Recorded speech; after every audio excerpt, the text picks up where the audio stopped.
The Tuscino airfield stretched out like an ocean of humanity that day. From the stage, looking out across the massive crowd, there was no end in sight.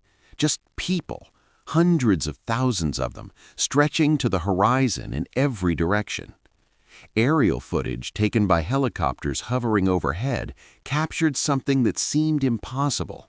More than 1.5 million human beings in a single place for a single purpose. But to understand why this moment was so extraordinary, you have to understand what it meant to be a rock fan in the Soviet Union. For 70 years, the Soviet government had controlled nearly every aspect of its citizens' lives. What they read, what they watched, where they worked, where they lived. All of it was decided by the state. And perhaps nothing was more tightly controlled than Western culture, especially Western music. Rock and roll was considered dangerous propaganda. AC/DC, whose music celebrated individual freedom and rebellion, was officially banned. Metallica, with their anti-authoritarian lyrics and American origins, was forbidden. Even owning a cassette tape of Western rock music could get you interrogated by the KGB. But you can't kill music with laws. You can only drive it underground. Throughout the 1980s, Soviet rock fans created an elaborate black market for Western music. Metallica albums were smuggled across borders from Eastern Europe, hidden in luggage, tucked into coat linings, passed from hand to hand like contraband.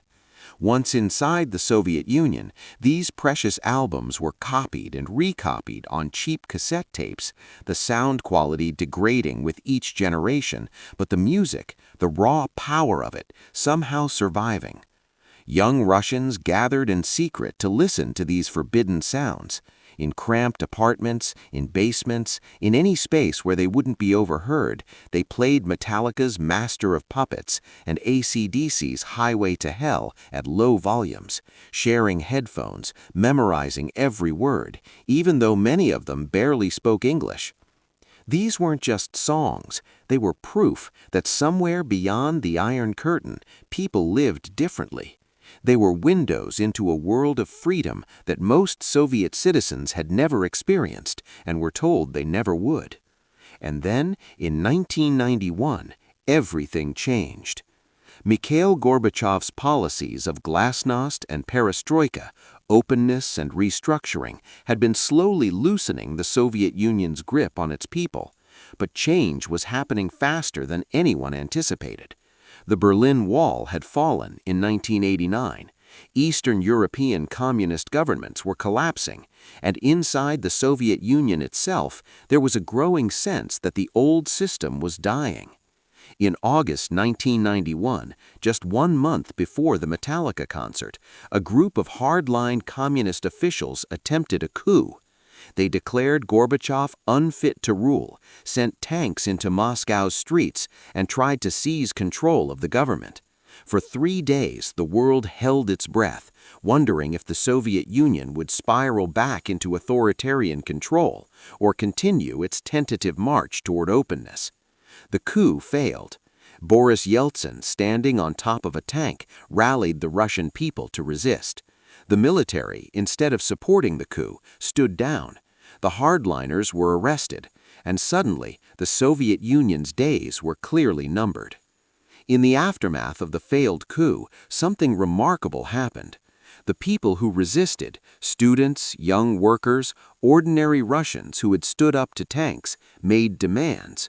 They wanted proof that things really were changing. They wanted tangible evidence of freedom. One of those demands was simple but revolutionary.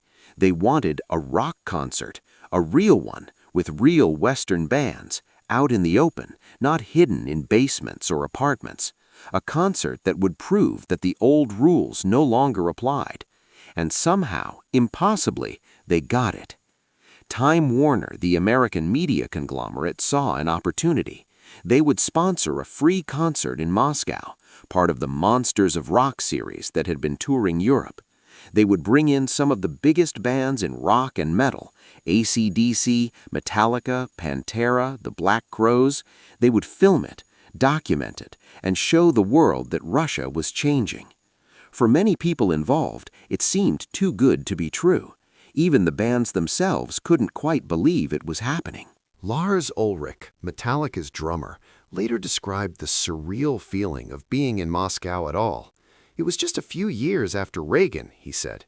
It was still very much an evil Russian mindset, so going to Russia was like, holy shit, here we are in Red Square. The band wasn't prepared for what they were about to experience. None of them were. On September 28, 1991, people began arriving at Tushino Airfield early in the morning. They came from all over Moscow and beyond. Metalheads and homemade band t-shirts, students who'd fought in the demonstrations during the coup, families bringing their children, even elderly Russians who were simply curious about what all the fuss was about. The concert was completely free. There were no tickets, no barriers to entry. You simply showed up and walked onto the airfield. The organizers had expected maybe 200,000 people, perhaps 300,000 at most. By mid-afternoon, more than 500,000 people had arrived. By evening, the crowd had swelled to somewhere between 1 and 1.6 million. Estimates varied wildly because no one had planned for a crowd that size. It was one of the largest gatherings of human beings in history. The scene on the ground was chaotic but joyful. There were no toilets, no organized vendors, barely any infrastructure. A few barriers near the stage were laughably inadequate for a crowd this size. Military personnel from neighboring regions were called in to maintain order. And then there were the helicopters. Massive Sikorsky helicopters hovered low over the crowd, rotor blades creating wind that whipped through the sea of people. Whether they were there as intimidation or merely filming, the sight of Soviet military helicopters hovering over a rock concert created some of the most surreal footage ever captured. Metallica wasn't the headliner. That honor went to AC/DC, the band Russian fans had demanded to see most. But Metallica's slot, earlier in the evening, would become the stuff of legend. James Hetfield stood backstage, looking out at the crowd, and felt a wave of emotion he'd never experienced before. He'd played massive stadiums, he'd headlined festivals, but this was different. This wasn't just big, it was historic. There's no way we can reach all those people, he thought. The crowd stretched so far that the people at the back were just tiny dots on the horizon. How could his voice possibly carry to all of them? How could any band connect with that many people at once? But then Metallica took the stage, and something magical happened. They opened with Enter Sandman, the lead single from their brand new album that had just been released a month earlier. The song was already becoming a massive hit in the West, but most of this crowd had never heard it before. They didn't know the words, they didn't know when to headbang or when to raise their fists, but they felt it. God, did they feel it. As Hetfield's guitar ripped through the opening riff and Lars Ulrich's drums kicked in, the entire field seemed to pulse as one living organism. 1.6 million people moved together, jumped together, screamed together. The ground itself shook from the collective energy. And then Hetfield saw something that would stay with him for the rest of his life. Soldiers, young men in Soviet military uniforms who had been sent there to maintain order, were taking off their jackets, stripping off their official gear, and headbanging alongside the crowd. There were plenty of military people that just started taking their uniforms off and started rocking out, Hetfield later recalled. It was a really freeing thing. It was awesome to witness that. These weren't kids rebelling against their parents, were teenagers acting out.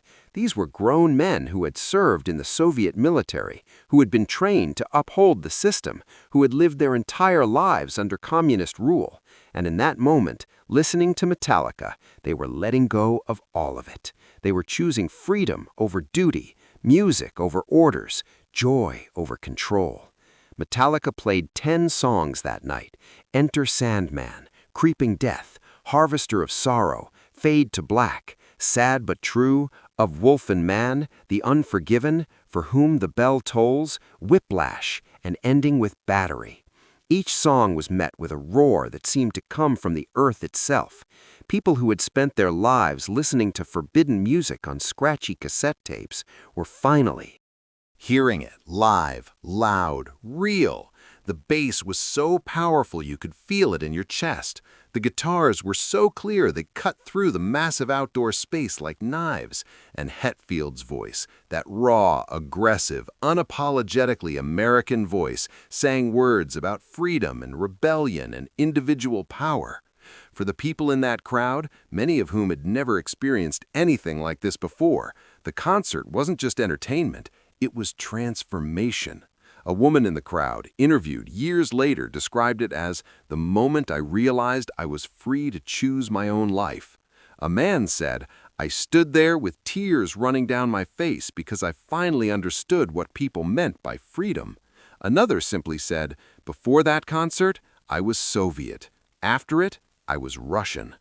The symbolism wasn't lost on anyone. Just 1 month earlier, people had faced down tanks to resist a communist coup. Now those same people were in a field, listening to American rock bands, celebrating not with weapons or violence, but with music and joy.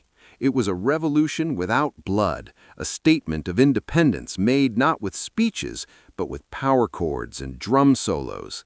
After Metallica's set, the Black Crowes played. Then Pantera, whose frontman Phil Anselmo addressed the crowd by emphasizing music's power as a universal language. And finally, AC/DC closed the night with a 2-hour set complete with fireworks, their famous Hell's Bell, and gigantic inflatable dolls. The crowd, exhausted and ecstatic, sang along to songs they'd only ever heard in secret. When the concert finally ended, something remarkable had happened. Despite the massive crowd, chaos, and volatile political situation, there were no reported deaths, no major violence. Over 1.6 million people had gathered, experienced something profound, and peacefully dispersed.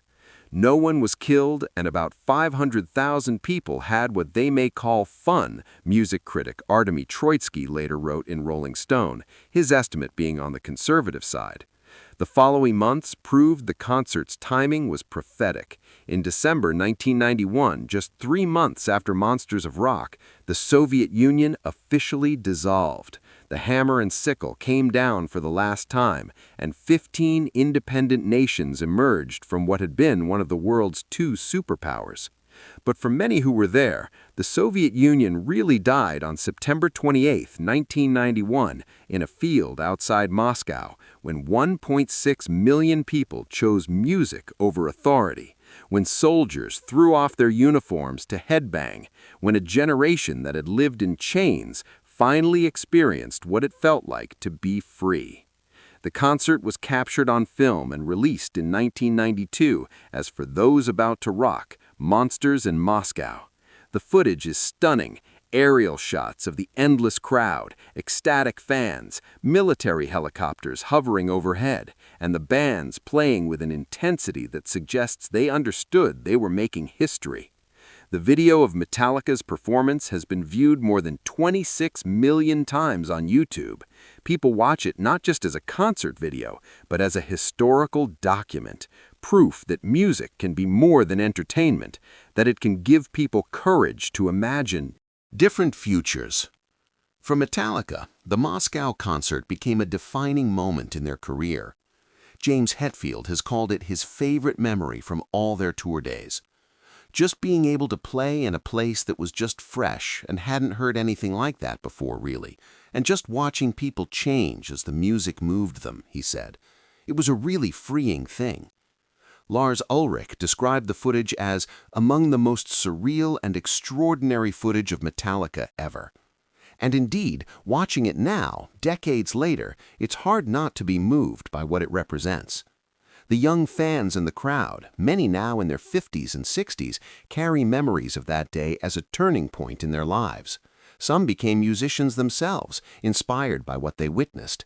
Others simply remembered it as the day they realized their lives could be different, that the future didn't have to look like the past. The concert also had unexpected political ripple effects. After the show, members of both Metallica and AC/DC reported receiving phone calls from Boris Yeltsin, who had emerged as the pro-democracy leader during the failed coup, inviting them back to Moscow. The concert had been more than just entertainment. It had been a powerful symbol of the new Russia that Yeltsin was trying to build. Time Warner, which had sponsored the free concert, earned more than $80 million from selling broadcast and distribution rights to the documentary film. They marketed it as a celebration of the young people who defied the tanks during the coup attempt, framing it as democracy and freedom triumphing over authoritarianism. In the decades since, the 1991 Monsters of Rock in Moscow has been studied as an example of music's role in social change. It's been compared to Woodstock in cultural impact, though with arguably more political significance. Today, people who were there describe the heat, the crush of the crowd, the moment when the music started. One man keeps a worn T-shirt from that day framed on his wall. "My children ask me what it means," he says. "I tell them it was the day the wall came down in my mind, the wall that said I couldn't be free, couldn't choose my own path. That wall came down when I heard Metallica play to 1.6 million people who weren't supposed to be there." The numbers are staggering. 1.6 million people, one of the largest concerts in history. Only 2 events have had larger crowds, both, ironically, also in Moscow or Brazil, both several years later. But the Moscow Monsters of Rock wasn't just about size. It was about timing, context, meaning. It was about a generation that had grown up copying forbidden music onto cassette tapes, finally hearing that music played live, loud, and free. It was about soldiers choosing music over orders. It was about young people who had faced down tanks 1 month earlier, now facing toward a stage, toward a future, toward freedom. When Metallica played Enter Sandman that day, they weren't just playing a song, they were playing a funeral march for an empire and a birth announcement for a new world. And 1.6 million people were there to witness it, to participate in it, to become part of one of the most remarkable moments in both music history and world history. James Hetfield had worried that he couldn't reach everyone in that massive crowd, but he was wrong. The music reached every single one of them. And more than that, it changed them, freed them, gave them a moment they would remember for the rest of their lives. That's the power of music. That's the power of freedom. And that's why, more than 3 decades later, the video of that concert still moves people to tears. Because it reminds us that sometimes the most powerful revolutions don't come from governments or armies or political movements. Sometimes they come from 4 guys with guitars and drums, playing for 1.6 million people who just want to be free.